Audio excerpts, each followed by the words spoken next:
Hello, in this video I'm going to talk about a client I worked with who had a fear of driving in unknown places. I'm going to tell you what the problem really was, because if you watch my other videos you'll know, let's all say along together, driving anxiety has nothing to do with driving. Whatever symptoms you're having when you drive, whether it's fear of bridges, motorways, highways, nighttime, whatever, they're just symptoms of another problem. My job is to help you find what that real problem is, and when you've found the real root cause of the problem, your driving issues will just release and go, because they're not the problem, they're the symptom. So let me talk about his client, and I've changed a few details, but what actually happened is factual. So I worked with his client who was in America, as many of my clients are, because I work online, and I'm in the UK, in England. Now, this client came to me saying all the same stuff everyone says. They had panic attacks when they drove, but he said it only happens when I get away from home. I'm fine within about a 10-mile radius of where I live, but whenever I go beyond that radius, I feel nervous. My knuckles grip on the wheel, my hands grip and my knuckles go white, and I get headaches and my heart starts beating and I feel like I'm going to pass out, and I'll sweat and I have to pull over and I have to call someone to come and help me. That's what most people I work with say. So what was going on? And if you've got this problem, you're probably thinking, hey, that sounds like me. Well, you need to understand that it's nothing to do with driving. So what we did in the session, and if you want to watch me doing sessions, there are videos I'll link to on the screen up there and in the description, and at the end of this one you can watch me doing sessions with clients. And I've got 700 videos on this channel now, with about, 150 being about driving anxiety. So that's what I do now. I was previously a driving instructor for 20 years, and now I work as a therapist online. So all my channels about driving lessons and videos and anxiety. But let's focus on this client.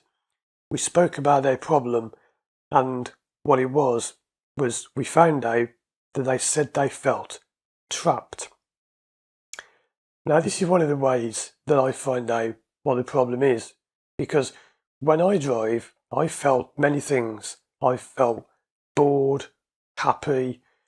You think driving's a bit tedious, you think, oh, how much further have we got to go? Sometimes you enjoy it, but I've never felt trapped. That doesn't add up. Driving trapped. Many people say that, but it doesn't add up to me, because I don't have driving anxiety. So we investigated this thing about them feeling trapped, and we found out, though I should point out, it isn't always this simple. This was quite a simple case, and this will sound fairly obvious. But we found out that one day, when they were a kid, they had been locked in a cupboard. Now, if you're a therapist watching this, you're probably thinking, yep, I know what the problem is. As soon as I said that, I'm thinking, bingo, got it. Now, you never know for sure, but can you see how being locked in a cupboard as a child would give you driving anxiety years later? Well, you probably can't unless you're a therapist, so let me explain. What had happened is that kid had been locked in a cupboard, and they said it was dark, it was cold. They remember feeling like a cobweb on the face, which was quite frightening. They were thinking, is there a spider in here? And they were scared.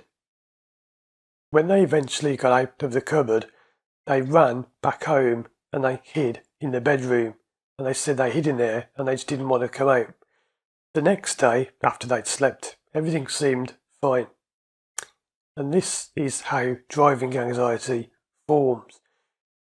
30 odd years later, after the thing with the cupboard had happened, they were out driving one day when they had this panic attack, and they just couldn't understand what's going on. And any of you that have ever had a fear of driving will know how irrational it is. Well, that's because it lives in your subconscious. It's not a conscious thing, and this is why exposure therapy fails, driving lesson fails, CBT fails, because they're all subconscious things.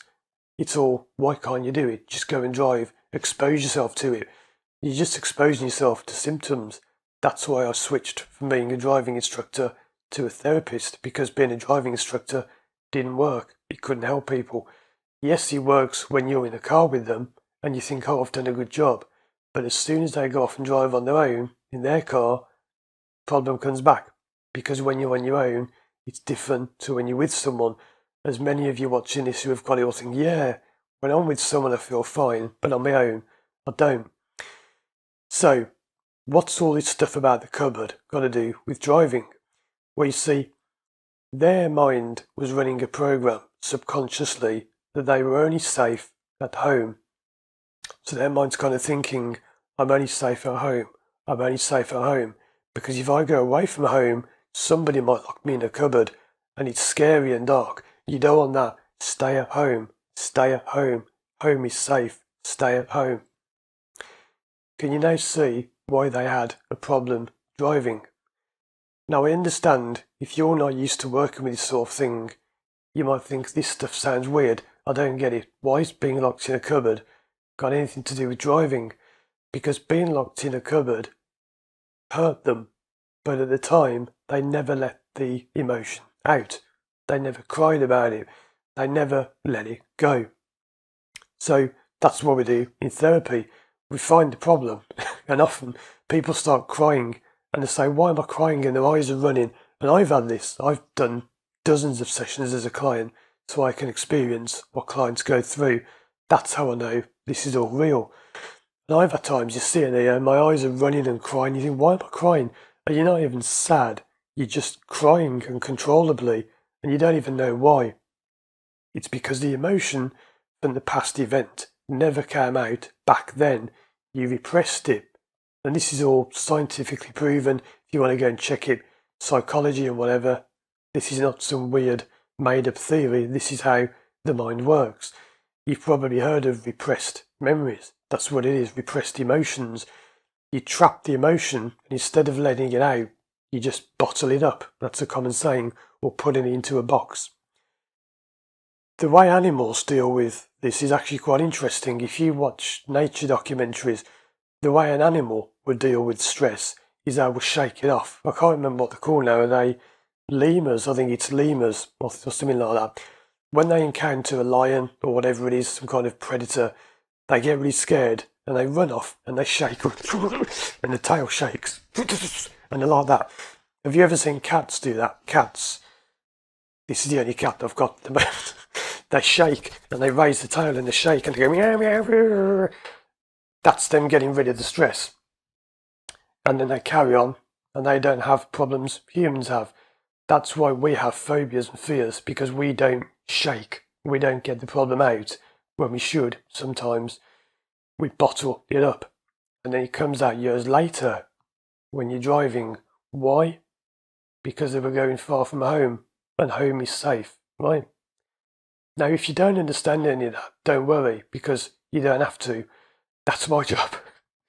My job is to help you find these things, and this is why I'm successful, because for most people, if you go to a driving instructor and tell them you've got a fear of driving in unknown places, they're just going to take you driving in unknown places, which won't do anything, because that's just working with the symptom. If you go to most therapists and say, I've got a driving problem, they'll say, oh, okay, lie down. So think about driving. See yourself driving. Do you feel safe? Nothing to do with driving. That's what I know the therapists don't. And it's incredible. I'd say probably 98, 99% of therapists work on the symptoms. It's incredible how many don't know what they're doing. And I went and got the top qualifications you can get in the UK, and I was never told this. No one ever told me about the symptoms. I only found that out afterwards when I trained with someone who knew what they were doing. So that's how it works. You see how being locked in a cupboard gave them this impression that being away from home is dangerous. Because at home they were safe and loved and no one would lock them in a cupboard. It wasn't the parents that did it, it was someone else. So you see, that can give a program in your mind, home is safe, stay at home. And that's why they were getting scared driving.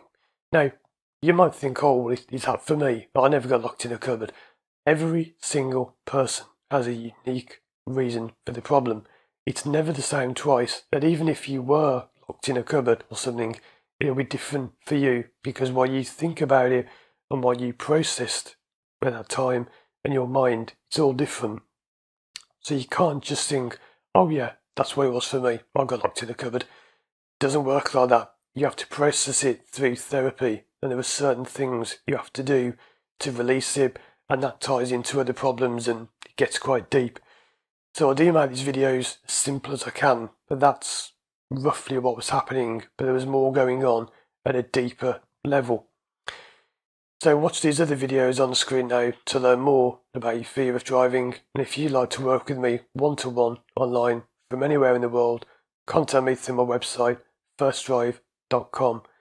Thanks for watching, subscribe if you'd like to see more videos like this, and as always, I'll see you again soon for more videos.